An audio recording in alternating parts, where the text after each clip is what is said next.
اعوذ باللہ من الشیطان الرجیم بسم اللہ الرحمن الرحیم وَكَذَلِكَ نُوَلِّي بَعْضَ الظَّالِمِينَ بَعْضًا بِمَا كَانُوا يَكْسِبُونَ صدق اللہ العظیم۔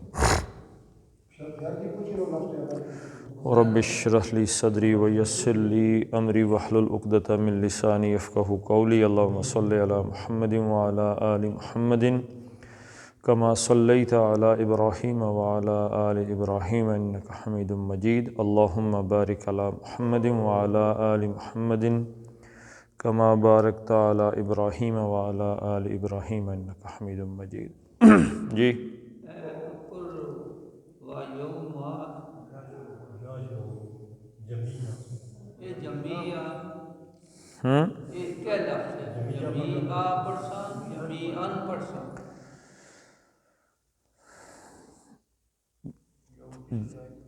اصول یاد رکھیں کہ اس لفظ کو یاد رکھیں،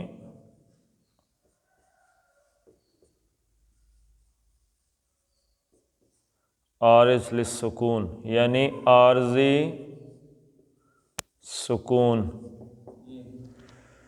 عارضی سکون اور مستقل سکون میں کیا فرق ہوتا ہے؟ کسی حرف پر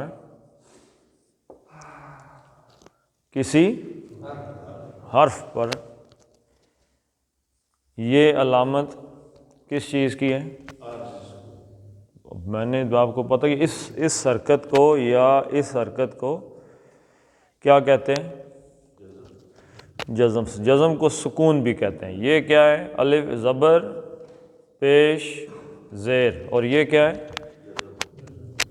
جزم یا سکون، ساکن ہو جانا، حرف کا ساکن ہو جانا۔ یہ ان دونوں طریقے سے یہ لکھی، یا اس طرح لکھی جاتی ہے یا ایسے لکھی جاتی ہے۔ تو یہ جو حرکت ہے نا، یہ حرکت یہ مستقل سکون کی علامت ہے، یعنی یہ حرف اب بولے گا نہیں، کبھی بھی نہیں بولے گا، کبھی بھی نہیں بولے گا، اس نے بولنا نہیں ہے۔ مثلا اس آیت میں ہی کوئی بھی لفظ لے لیتے ہیں، مثلا اسی کون سا لفظ تھا جی؟ جمیعاً۔ اس آیت میں کوئی بھی لفظ ہے، یہ ابھی ہم پڑھنے لگے ہیں، یہی لفظ لے لیں آپ، بعدو ایک لفظ ہے، بعدو۔ اب یہ عین جو ہے نا، یہ عین با، اگر یہاں آ کے رکیں، یا اوپر ایک لفظ آیا تھا یجعل،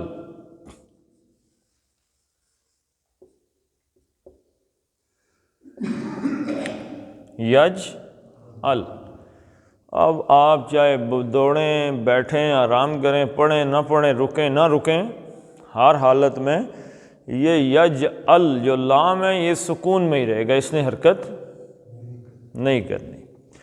باقی کوئی بھی حرف ہے جس پہ زبر ہو، پیش ہو، زیر ہو، دو زبریں ہوں، دو پیشیں ہوں، دو زبریں زیریں ہوں، اس کو آپ عارضی سکون تو دے سکتے ہیں، یعنی اگر آپ وہاں پہ رک گئے تو اس پہ عارضی طور پہ آپ سکون کر جائیں گے، اور اگر نہیں رکے تو آپ اس کو حرکت دے کے پڑھیں گے۔ یہ اصول ہے اس کا۔ اب آپ اس کو دیکھیں، اصول سمجھ لگ گیا کہ نہیں؟ کیا کوئی بندہ بتائے جی اصول میں نے ابھی کیا بتایا؟ عارضی سکون یہ ہے کہ تسا چاہو تو اتھے عارضی سکون لے لو، چاہو تو عارضی سکون نہ۔ عارضی دیکھیں پھر غلط کہہ رہے ہیں نا جی۔ ہر وہ حرف یا اعراب، یعنی کسی بھی حرف کا، لفظ کا آخری حرف اگر وہ متحرک ہے، متحرک کا مطلب کیا ہے؟ یعنی اس پہ کوئی حرکت ہے، زیر زبر پیش ہے، وہاں پہ آپ رک رہے ہیں تو وہ عارضی سکون ہے، اس کو عارضی سکون ملا ہے، ورنہ اس میں سکون نہیں ہے، اس میں حرکت ہے۔ اور اگر وہاں پہ حرکت ہے ہی نہیں تو مستقل سکون ہے، آپ پڑھیں گے تب بھی، نہیں پڑھیں گے تب بھی، وہ تو خاموش ہی رہے گا۔ نہیں سمجھے جی؟ عارضی سکون کیا ہے کہ لفظ حرکت والا ہے لیکن آپ رک گئے ہیں وہاں پہ جا کے، تو عارضی طور پہ آپ نے اس لفظ کو ساکن کر دیا ہے، عارضی طور پہ ساکن کر دیا، حالانکہ ساکن تھا نہیں۔ جمیعاً کیا تھا؟ دو زبریں ہیں، اس پہ تنوین ہے۔ اگر آپ پڑھیں گے تو اس کو پڑھیں گے یوم یحشرہم جمیعا یا معشر الجن۔ کس طرح پڑھیں گے یہی تو مسئلہ ہے۔ اچھا جی، چلیں اب یہ بھی بتا دیتے ہیں۔ آپ پچھلے لیکچروں میں غور سے دیکھیں، یہ جو ابھی میں نے آپ کو کہا ہے تنوین، دو پیشیں، دو زبر، دو زیر، یہ اصل میں ہوتے کیا ہیں؟ اصل میں ان میں نون ساکن ہوتا ہے، نون ساکن۔ کیا ہوتا ہے جی؟ نون ساکن۔ مثلاً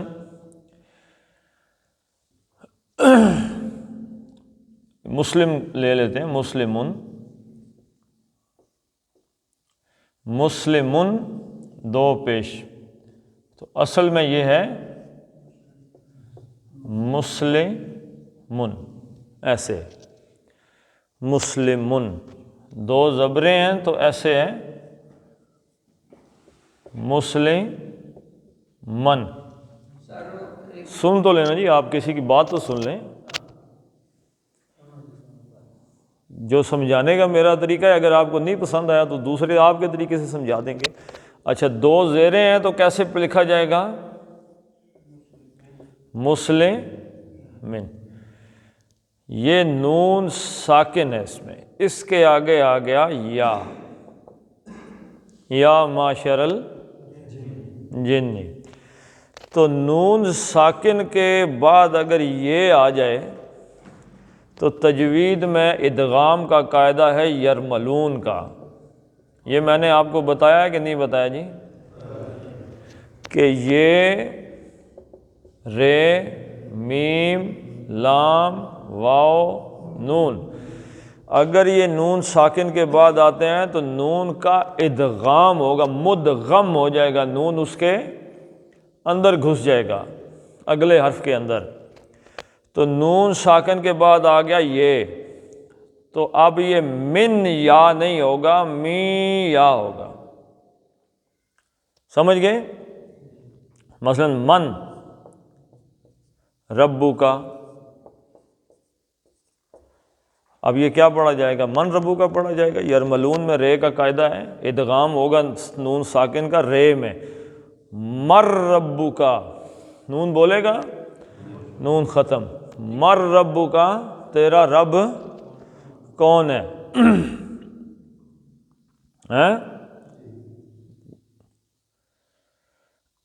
جیسے یہاں پہ آ گیا ہے جمیعاً، یا من یاتی، کون آتا ہے؟ اب اس کو من یاتی پڑھیں گے، میں یاتی پڑھیں گے، کہ نون ساکن کے بعد یہ آ گیا ہے۔ جیسے من اور ما، اب اس کو من ما پڑھتے ہیں ہم، مم ما پڑھتے ہیں، نون گیا، مم ما، کئی دفعہ لکھا بھی ایسے ہی جاتا ہے، ہاں جی۔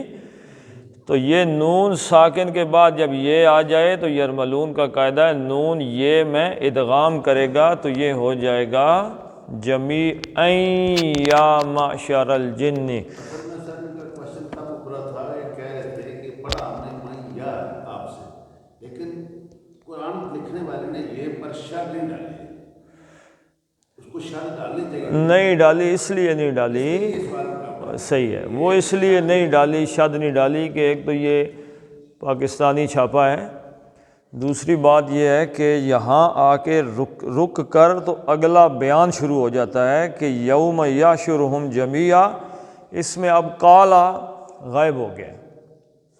یہاں پہ بہتر کیا ہے کہ رکا جائے، یوم یحشرہم جمیعا، جس دن ہم ان سب کو اکٹھا کریں گے، پھر اس کے بعد اللہ کہے گا کہ یا معشر الجن والانس، یا معشر الجن، ہے جنوں کے گروہ، تو کہ نیا مضمون شروع ہو رہا ہے، وہاں سے نئی بات شروع ہو رہی ہے، اس لیے وہاں پہ رکنا بہتر ہے۔ ٹھیک ہے جی؟ سوال کلیئر ہو گیا سر، ہم سب نے سوال پر ڈسکس کیا ہے۔ یہ جتنے بھی رکنے کے قواعد ہیں نا، کبھی توئے پڑا ہوتا ہے یعنی کہ مطلق رکنا ہے، یا جیم پڑا ہوتا ہے، یا وہ سواد پڑا ہوتا ہے، یہ جو قواعد لکھے ہوئے ہیں نا، یہ اس کے معنی کے حوالے سے لکھیں کہ کہاں پہ رکنا ہے۔ کہیں پہ میم لکھا ہوتا ہے، میم لازم، یہاں پہ لازمی طور پہ رکنا ہے۔ تو وہ قواعد کس چیز کے ہیں؟ ترجمے کے اعتبار سے ہیں کہ یہاں پہ جا کے مضمون شکل بدلا رہا ہے تو یہاں رک جاؤ۔ کہیں پہ لا لکھا ہوتا ہے، لا کا مطلب ہے نہیں رکنا یہاں پہ، اگر رکے تو مضمون کی شکل بدل جائے گی۔ چلیں جی، وَكَذَلِكَ نُوَلِّي بَعْضَ الظَّالِمِينَ، وَكَذَلِكَ اور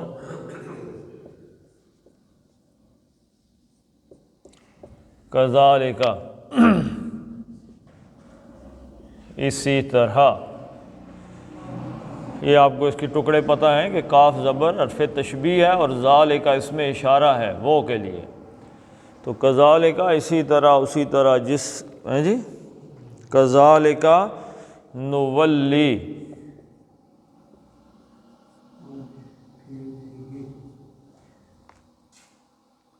واللہ نولی،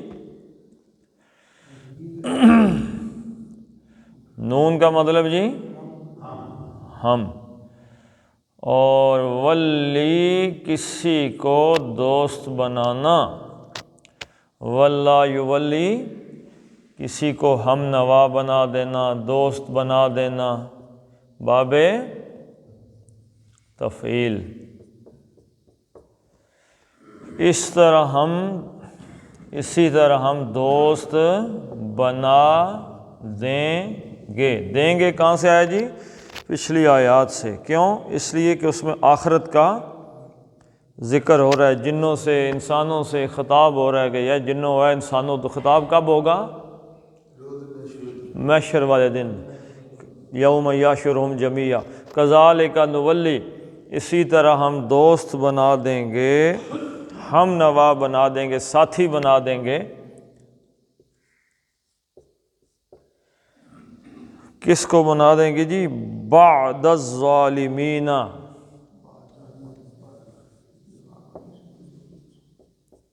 بعد نولی، نون یہ کیا ہے جی؟ فاعل، اور واللہ دوست بنانا فعل ہے جی، اور بعد، اور زبر کیا بتا رہی ہے بعدہ کی؟ یہ مفعول ہے کہ کس کو دوست بنائیں گے؟ بعد کو بنائیں گے، کچھ کو بنائیں گے، کچھ لوگوں کو۔ یہ لوگ کون ہوں گے؟ بعد الظالمین،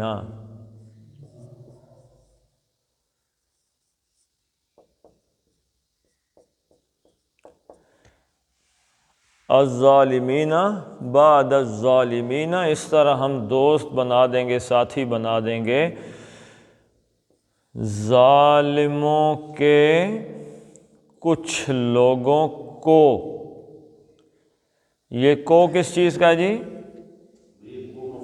مفعول کا ہے، اور یہ کے کس چیز کا ہے؟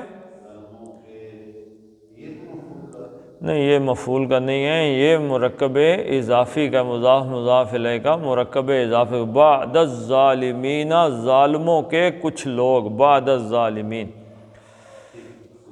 جی رسول اللہ، اللہ کے رسول، کتاب اللہ، اللہ کی کتاب، باب الداری، گھر کا دروازہ، بعد الظالمین، ظالموں کے بعض کچھ لوگ، کذالک نولی بعد الظالمین، اس طرح ہم بنا دیں گے ساتھی ظالموں کے کچھ لوگوں کو۔ کن کا ساتھی بنا دیں گے جی؟ بعدن،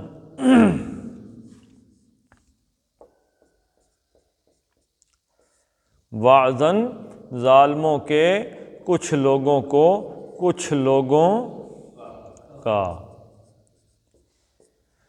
یعنی بعض ظالموں کو بعض ظالموں کا دوست بنا دیں گے، ساتھی۔ کہاں پہ جی؟ آخرت میں۔ کدھر یہ ساتھ کہاں پہ ہوگا ان کا؟ دوزخ میں۔ یعنی جس ٹائپ کا ظالم ہوگا نا جی، اس ٹائپ کے ساتھی ملیں گے اس کو۔ حضور صلی اللہ علیہ وسلم جب معراج پہ تشریف لے کے گئے تو انہیں کچھ قسم کے لوگ دکھائے گئے کہ یہ کس قسم کے لوگ ہیں جی، اس نے کیا گناہ کیا ہے، اس نے کیا کیا ہے، اس نے کیا گناہ کیا ہے، تو اس قسم کی سزائیں مل رہی ہیں وہاں پہ۔ منافقین کس درجے میں ہوں گے جی؟ سب سے آخری گڑے میں ہوں گے منافقین۔ اللہ تعالیٰ محفوظ رکھے۔ کذالک نولی بعض الظالمین بعضا بما،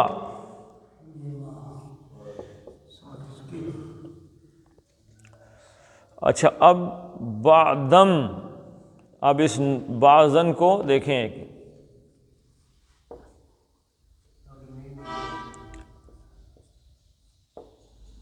بعضن ایسے تھا، بعضن یہ دو زبریں نون ساکن تھیں۔ ہوں ڈاکٹر صاحب آخر میں کی سمجھ نہیں لگا قاعدہ تو نہیں، ساڑا قصور تو نہیں، انہوں نے تک اپنا سبق پورا کیا۔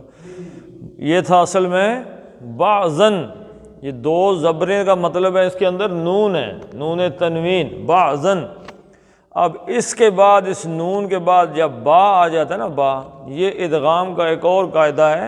اب اس نون کو میم کر کے پڑھیں گے، بعدم۔ کیا پڑھیں گے جی؟ نون ساکن کے بعد با آ جائے تو نون کو کیا پڑھنا ہے؟ میم، بعدم، بعدن نہیں پڑھنا، بعدم۔ شاید آپ کے قرآن پہ کوئی میم کی علامت پڑی ہو، ہیں جی؟ ہاں جی، تو یہ ادغام کا قاعدہ ہے۔ بعدم بما، کچھ لوگوں کو بما، یہ تو تجوید کا قاعدہ ہو گیا نا۔ بعض عربی بسبب، ما جو کچھ، بسبب بما جو کچھ، کانو کے بعد پھر فعل مضارع آ گیا ہے، تو یہ ترجمہ کس چیز میں ہو جائے گا؟ یکسبون۔ یہ کانو کے ساتھ جب فعل مضارع آیا تو ماضی استمراری میں چلا گیا کہ یہ چیز پرانے زمانے میں ہوتی، جو کچھ کانو وہ تھے، یکسبون، یا کا مطلب وہ فعل مضارع، واو نون جمع، کرتے تے ہیں، پیچھے کیا بچ گیا؟ کاف سین با، کیا مطلب جی؟ کمانا۔ یکسبون، وہ کماتے رہے پرانے زمانے میں، پچھلے جو کماتے آئے، جو کماتے آئے ہیں، بما کانو، جو وہ کماتے رہے ہیں، تھے تو ختم ہو گئے نا، کماتے رہے، جو کماتے رہے ہیں وہ، اس کے بدلے میں، اس کمائی کے بدلے میں ان کو بعض لوگوں کو بعض کا ساتھی بنا دیا جائے گا۔ اس سے ایک بات سمجھ آنی چاہیے اس قصب سے، کہ قیامت والے دن ساتھی کو دل کی مرضی سے نہیں بنیں گے۔ مثلا آج کچھ لوگ کہتے ہیں جی کہ ہم تو فلاں ہستی سے بڑا پیار کرتے ہیں، تو لہٰذا ہم تو اسی کے ساتھ ہی ہمارا عشر ہوگا، تو ہمارے چاہنے سے عشر نہیں ہوگا۔ ہمارے چاہنے سے کس وجہ سے عشر ہوگا؟ اعمال کی وجہ سے، کمائیوں کی وجہ سے عشر ہوگا۔ میں کہوں جی مجھے بڑی محبت ہے، بہت زیادہ پیار ہے مجھے حضور صلی اللہ علیہ وسلم سے، تو میرا عشر حضور کے ساتھ ہونا چاہیے۔ تو میرا عشر حضور کے ساتھ کس وجہ سے ہو سکتا ہے؟ اگر میں کچھ اچھے کام کروں تو، اور اگر میں یہ کمائیاں کر کے لے کے جاؤں ظالموں والی، تو میرا عشر کس کے ساتھ ہوگا؟ ظالموں کے ساتھ۔ جیسا پتہ نہیں کہتے ہیں کمائی تو ویسے کوئی ایک بنا ہوا جملہ بھی، جیسے کرتوت ویسے، ہاں جی، ہاں جی، بالکل بالکل۔ وَكَذَلِكَ نُوَلِّي بَعْضَ الظَّالِمِينَ بَعْضًا بِمَا كَانُوا يَكْسِبُونَ۔ یہ جو کسب کرتے ہیں ہم دنیا میں، جو کمائیاں کر رہے ہیں، یہ اصل میں ہم قیامت میں اپنے ساتھی، جیسے حضرت موسیٰ علیہ السلام والا واقعہ ہے، پتہ نہیں اس کی کتنی حقیقت ہے، کیونکہ مولوی طارق جمیل صاحب جو ہیں ان کو کوئی سند سے کوئی غرض نہیں ہوتی، بے سند باتیں کرتے ہیں، کوئی ایسے ہی حدیث بھی ایسے ہی بیان کر دیتے ہیں۔ لیکن اگر صحیح ہے تو کہ وہ جی حضرت موسیٰ نے کہا بتائیں جی قیامت والے دن میرا ساتھی کون ہوگا؟ انہوں نے کہا جی کسائی ہوگا، جی کسائی نے ماں کی بڑی خدمت ماں باپ کی وغیرہ جو بھی۔ تو یہ بات چلیں جیسی بھی ہے، تو حضرت موسیٰ نے کہا میرا ساتھی کون ہوگا؟ اب دنیا میں وہ حضرت موسیٰ کا ساتھی نہیں ہے نا، جانتے ہی نہیں ہیں اسے۔ آپ کتنے بندوں کو نہیں جانتے دنیا میں جو قیامت کے دن آپ کے ساتھی ہوں گے؟ دنیا میں آپ کی اس سے کوئی ملاقات نہیں، قیامت والے دن اللہ سب کو اکٹھا کر دے گا۔ کس بنیاد پہ؟ عمل کی بنیاد پر۔ عمل کی بنیاد پہ اللہ تعالیٰ اکٹھا کر دے گا وہاں پہ۔ تو ایسے ہی ظالم لوگ ہیں جو ایک دوسرے کو نہیں جانتے ہیں، وہ بھی وہاں پہ اکٹھے ہو جائیں گے جہنم کے اندر جا کے، اور اسی طرح جو نیک لوگ ہیں ایک دوسرے کو نہیں جانتے، وہ جنت میں جا کے اکٹھے ہو جائیں گے، ایک دوسرے کے دوست اور ساتھی بن جائیں گے۔ کیوں؟ وہ ایک جیسے ہوں گے، اور وہاں پہ ملیں گے تو ان کے دلوں میں کوئی اجنبیت بھی نہیں ہوگی، وہاں پہ جاتے ہی پتہ چلے گا جیسے بھائی آپس میں، ایسے زندگی۔ لیکن ہر آدمی کا اپنا ہوگا معاملہ۔ تو اس لیے ہمیں کس چیز کی فکر کرنی چاہیے جی؟ کمائی کی۔ کمائی کس چیز کو کہتے ہیں؟ چلو یہ بتاؤ۔ ہاں جی، اس میں دیکھیں 3 چیزیں ہیں۔ نمبر 1 نیت۔ نیت ہوتی ہے تو آپ کمائی کے لیے نکلتے ہیں، ارادہ کرتے ہیں، آپ صبح جاتے ہیں جی میں کام پہ جا رہا ہوں۔ نمبر 2 کیا چیز ہے اس میں جی؟ محنت، مشقت۔ آپ مشقت کرتے ہیں، محنت کرتے ہیں۔ تیسری چیز بتائیں؟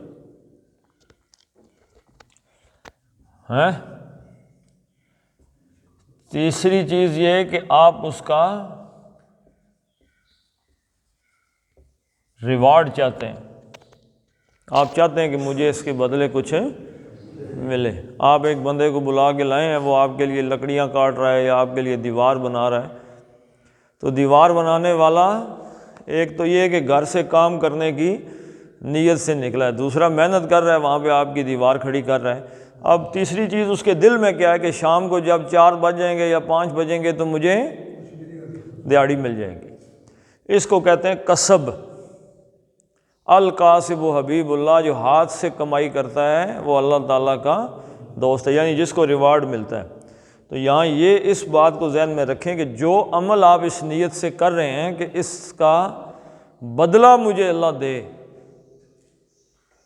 یا اس کا مجھے کچھ ملنا ہے بدلہ، یا مجھے کچھ چاہیے، اس کو کہتے ہیں کسب۔ لیکن اللہ تعالیٰ کی نظر میں یہ کون سی چیز ہے جی؟ جو کام آپ نے نیت کے ساتھ کیا، چاہے وہ گناہ ہے یا نیکی ہے، اور پھر اس میں آپ کی محنت، آپ کا وقت لگا، اور تیسری چیز یہ کہ آپ چاہیں نہ چاہیں اس کا ریوارڈ آپ کو مل کے رہے گا۔ آپ نے پیسے کمائے اور آپ نے ارادہ کیا کہ میں نے ان پیسوں میں سے 100 روپے، 20 روپے، 50 روپے، 1000 روپیہ، 500 روپیہ، واٹس ایور جتنی ہماری پسلی ہوتی ہے، یہ میں نے کسی غریب آدمی کو صدقہ کرنا ہے۔ آپ نے وہ صدقہ کیا، آپ کے علاوہ یا لینے والے کے علاوہ کسی کو بھی اس بات کا علم نہیں ہوا۔ اللہ نے آپ کو چاہے ریوارڈ ذہن میں ہے یا نہیں، اللہ نے آپ کو اس کا بدلہ دینا ہی دینا ہے۔ اسی طرح کوئی گناہ کیا تو چاہے آپ کو چاہیے یا نہیں چاہیے، اس کا بدلہ آپ کو مل جائے گا، وہ یہ ہے بدلہ۔ پڑھ لیتے ہیں جی اسے۔ وَكَذَلِكَ نُوَلِّي بَعْضَ الظَّالِمِينَ، یہاں پہ تجوید کا یہ ذہن میں رکھیں، آپ دعات پڑھتے ہیں یا زوات پڑھتے ہیں، پہلے آپ نے با کی وجہ کے وقت یا با کی وقت اپنے زبان کا جو کارنر ہے اس کو اپنی داڑھ کے ساتھ لگانا، یہ ایک سائڈ پہ، اور ظالمین کا جو زوئے ہے اس کو کیسے لکھنا ہے جی، پڑھنا ہے اپنی زبان کی نوک کو دانتوں کے ساتھ لگا کے منہ بھر کے کہنا ہے، بعض الظالمین بعضا یا بعضا بما کانوا یکسبون۔ صدق اللہ العظیم۔ اللہم صلی علی محمد وعلی آل محمد کما صلیت علی ابراہیم وعلی آل ابراہیم انک حمید مجید۔ اللہم بارک علی محمد وعلی آل محمد کما بارکت علی ابراہیم وعلی آل ابراہیم انک حمید مجید۔ اللہم اغفر لہم وارحمہم وحاسبہم حسابا یسیرا وادخلہم الجنہ واعذہم من عذاب القبر ومن عذاب النار۔ اللہم اعنا علی ذکرک وشکرک وحسن عبادتک۔ اللہم اکفنا بحلالک عن حرامک واغننا بفضلک عمن سواک۔ اللہم اذہب البأس رب الناس واشف انت الشافی لا شفاء الا شفاؤک شفاء لا یغادر سقما۔ اللہم ارحمنا فی اولادنا وفی بناتنا وفی امورنا وفی امرنا ھذا۔ اللہم سترنا ولا تعذبنا ولا تخزنا وعززنا فی الدنیا والآخرہ۔ اللہم انا نسألک العفو والعافیہ فی الدنیا والآخرہ۔ فصلی اللہ تعالی علی خیر خلقہ محمد وعلی آلہ وصحبہ اجمعین برحمتک یا